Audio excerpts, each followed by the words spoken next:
Let's start this with admiring my pump. Two ways of living your life. One is on the surface level, where you're just chasing the desires, the emotions, the quick fixes, or whatever that your heart desires, right? Second is the analytical way, the understanding of why you feel what you feel, why you want what you want.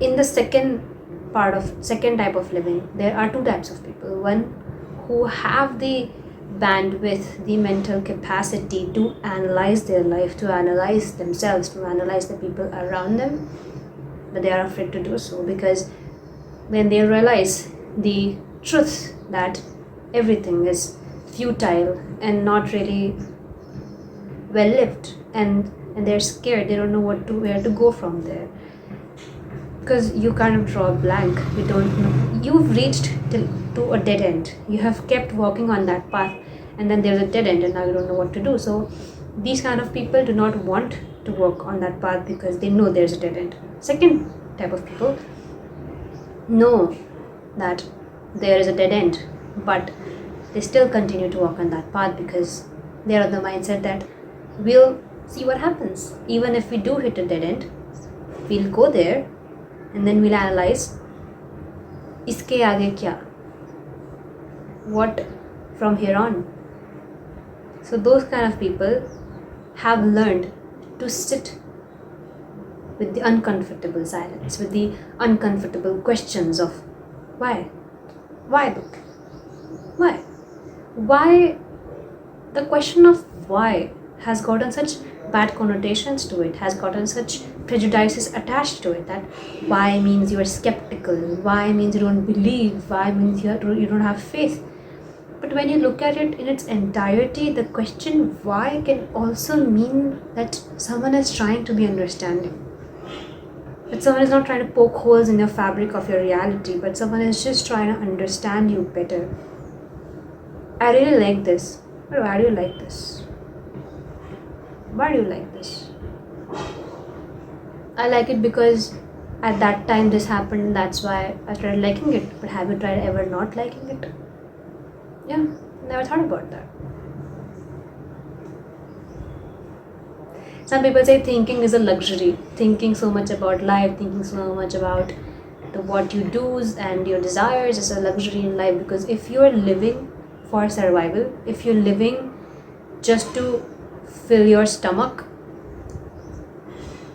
the primal sort of living, animal almost, then you don't get the chance to think about life, right? And they give that thought, they give that justification to anyone who tends to think about their actions, right? So they draw a lot of instances where a lot of great thinkers and philosophers in history have been very rich people, or have been very well learned thinkers, philosophers, teachers, right? But if we know about one of the founding fathers of Stoicism, who was Epictetus, who was born into slavery under a very strict master, and still he latched on to Stoicism, and later became a professor who started teaching about Stoicism, and still till this day we read about him and we read about Stoicism. So when we talk about this concept of surface level living and then deeply analytical level of living, and in this deeply analytical level of living, the people who are afraid, who have the mental capacity to go there because they are smart, they are analytical, but they are afraid to go down to the iceberg. And then there are people who are already there around the iceberg and they have navigated their way of how to manage here. Because if you're here and you're afraid to go here, then there's fear. There's fear. Do you really want to live your life on fear? If you're here on surface level, you don't even know this, then what is this? This is a very futile way of living. What are you doing? Not thinking about things. What are you doing? I am just living my life. Okay, if you're happy, then good. You can continue living your life.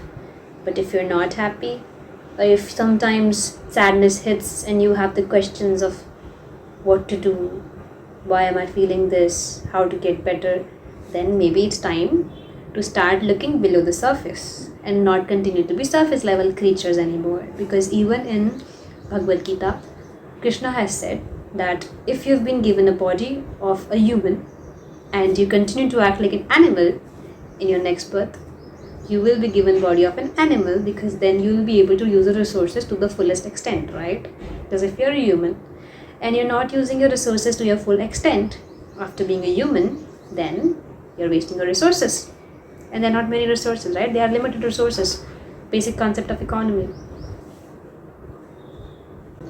So it's not a very outlandish thought to know yourself, to know your actions, to know your desires, to know others' actions and others' desires. It can get melancholic, but that's again just a feeling. Just a feeling. Melancholia is just a feeling. Do not get stuck on melancholia.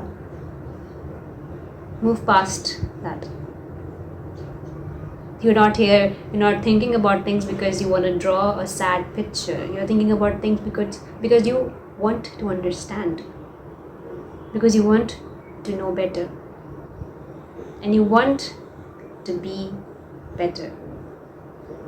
And that's how you'll be better. And admire Mama Sutherland.